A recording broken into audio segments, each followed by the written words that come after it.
Hello everyone and welcome to another episode of Tony Ryan's Thinking Keys.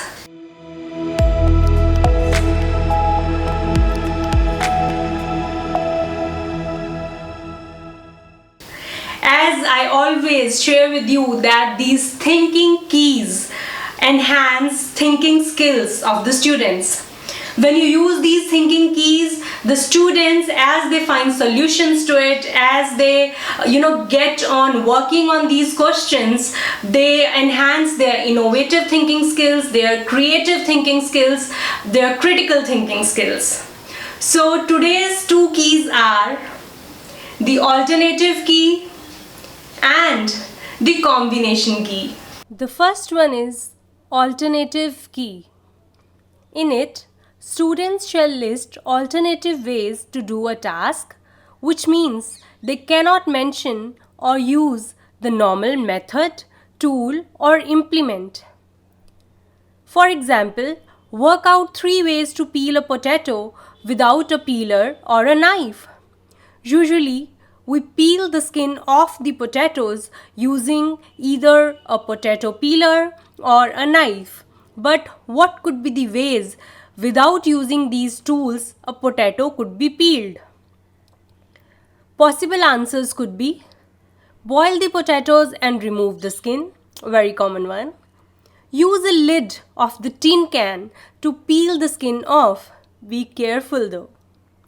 Use a fork and clean and washed nail filer to peel the skin of the potatoes. Very innovative. So, the second example we can take could be work out 3 ways to bake a cake without an oven or a microwave. Oh, is it a challenge? Let's think. Correcting myself. You think about this one. I am not going to offer you any solutions. So this is how alternative key works, not using the normal method for doing something normal. The second key I am going to talk about is combination key. In this, we list the attributes of 2 dissimilar objects. We try to take one object within the area of study of students and the other object could be something of daily use.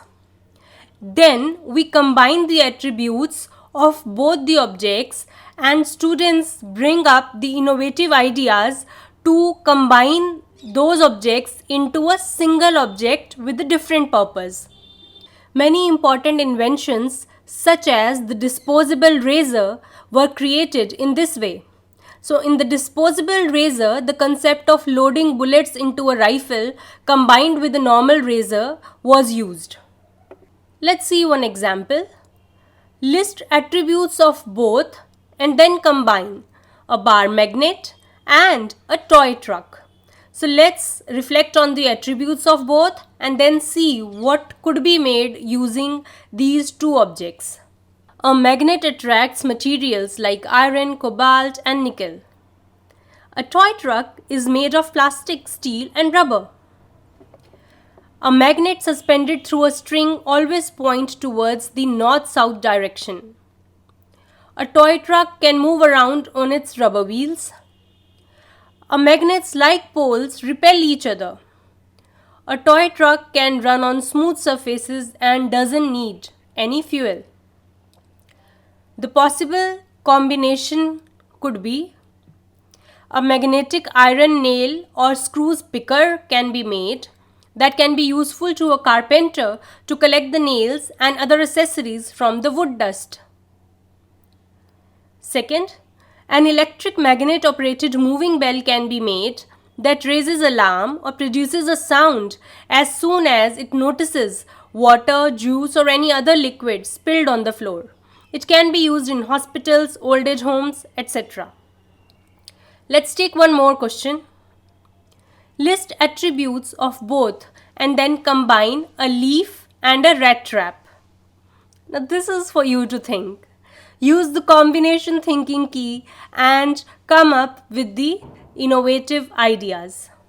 So that was it. I hope these keys were helpful to you. Let me know in the comment box how you used it and what was the response of the students. You can always modify these keys according to the subject you teach and the grades you teach. So all the best. Keep on doing good work. You all are amazing. Thank you and God bless you all.